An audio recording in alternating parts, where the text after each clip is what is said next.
The council hall stretched endlessly, its walls shimmering with an ethereal light that seemed almost alive.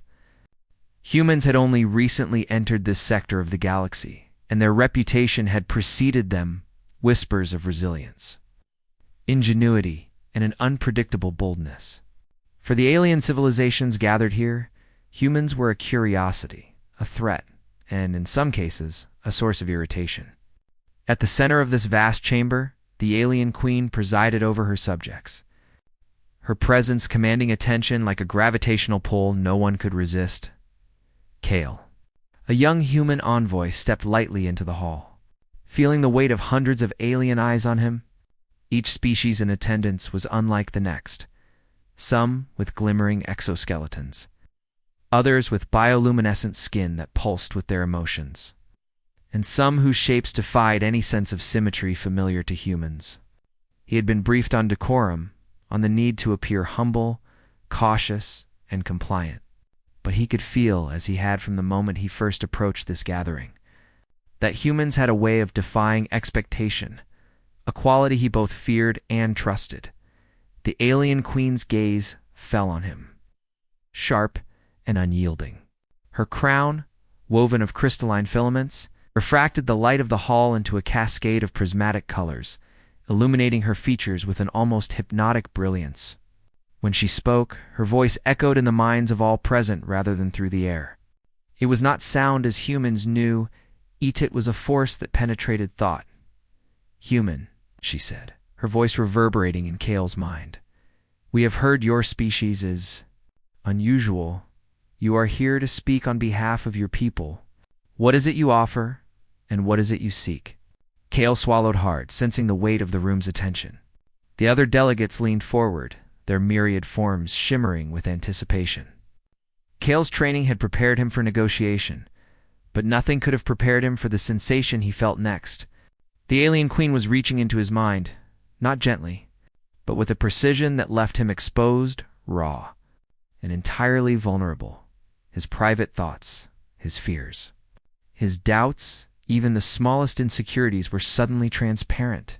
The queen knew them all. The hall was silent, yet Kale could feel a collective awareness, ripple that spread like a tidal wave through the assembled delegates. Some of the aliens' features twisted in confusion, others in admiration, some in outright fear. Kale's initial panic was suffocating.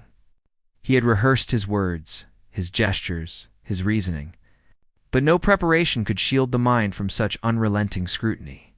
He felt naked, yet oddly there was a strange clarity in the experience. He understood that this was more than interrogation.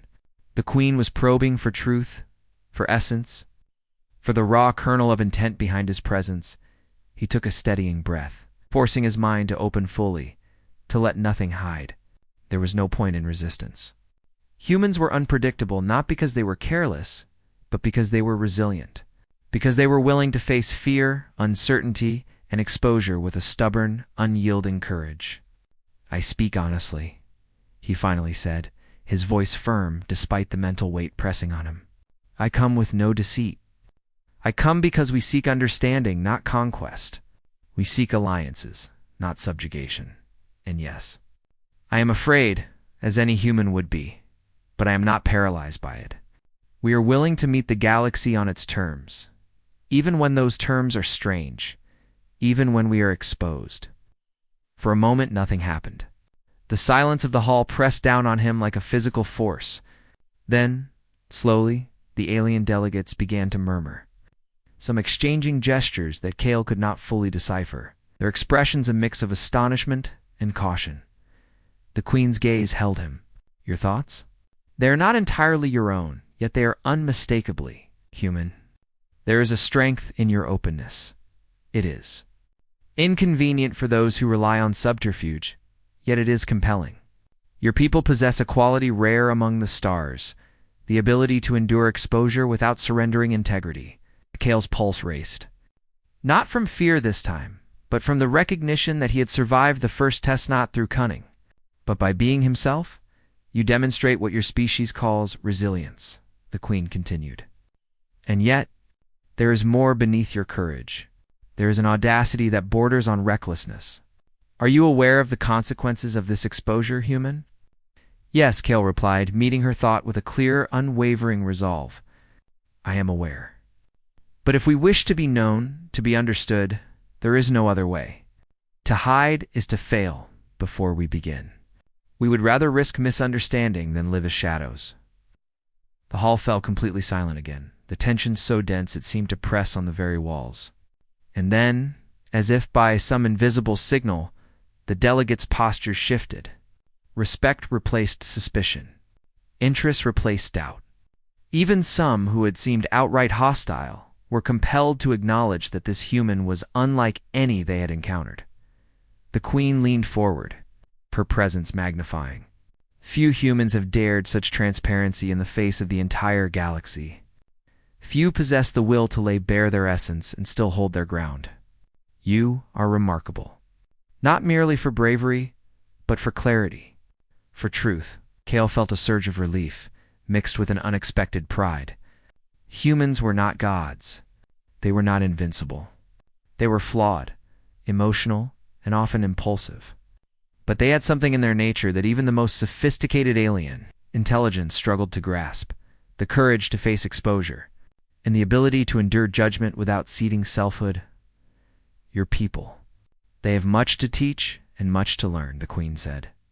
And perhaps it is time the galaxy understood that humans are not merely another species to be catalogued. They are catalysts, instigators of change. They force adaptation. The other delegates, now silent in their contemplation, seemed to absorb her words. Kale realized that the hall's collective perception had shifted. They no longer saw him as a lone human envoy. They saw a representative of a species that defied conventional expectation. A species that could disrupt the balance of power, not by sheer force, but by the audacity of its will. A soft hum reverberated through the chamber.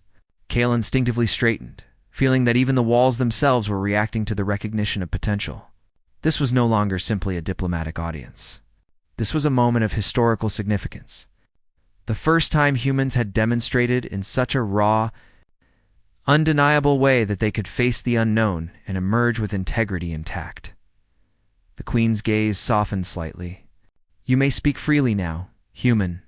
Your thoughts need no longer be shielded from me. The hall has witnessed your courage, and it has accepted it. But remember this: transparency is a weapon as well as a shield.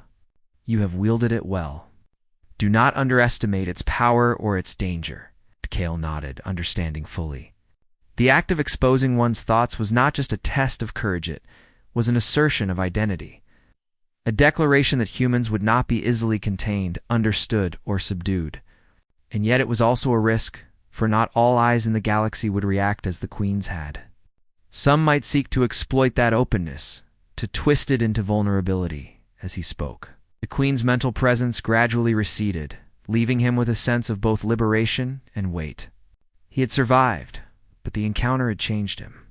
The exposure of his thoughts had stripped away all pretense, revealing not only his own character, but also the essence of his species to the most powerful being in the hall. Your people are welcome to propose alliances, the Queen announced, her mental voice projecting to the entire chamber. But know this: we judge not only by words or actions, but by the clarity and strength of the mind.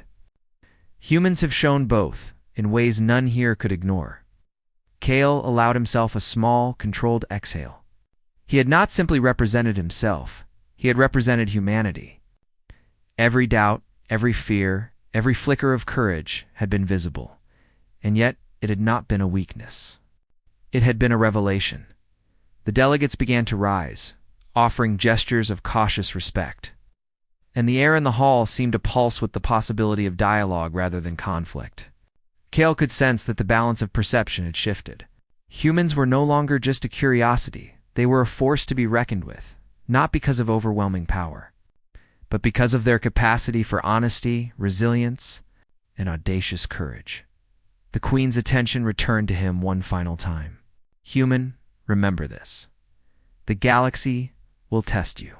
It will probe your mind, your intent, and your courage. But what you have shown here is proof that humans endure. Not by hiding, not by bending, but by standing firm, by letting their essence be seen and still commanding respect. Kale bowed deeply, feeling the weight of the moment settle over him. This hall, this assembly, had witnessed something unprecedented. And as he turned to leave, he knew that the story of this day would echo far beyond the walls of this chamber. Humans would be remembered not merely as another species of the stars, but as beings whose essence, when revealed, could silence a hall, challenge assumptions, and change perceptions. As he stepped out into the corridors of the alien citadel, Kale allowed himself a brief smile. They had seen the truth of humanity today, and the galaxy would never be the same.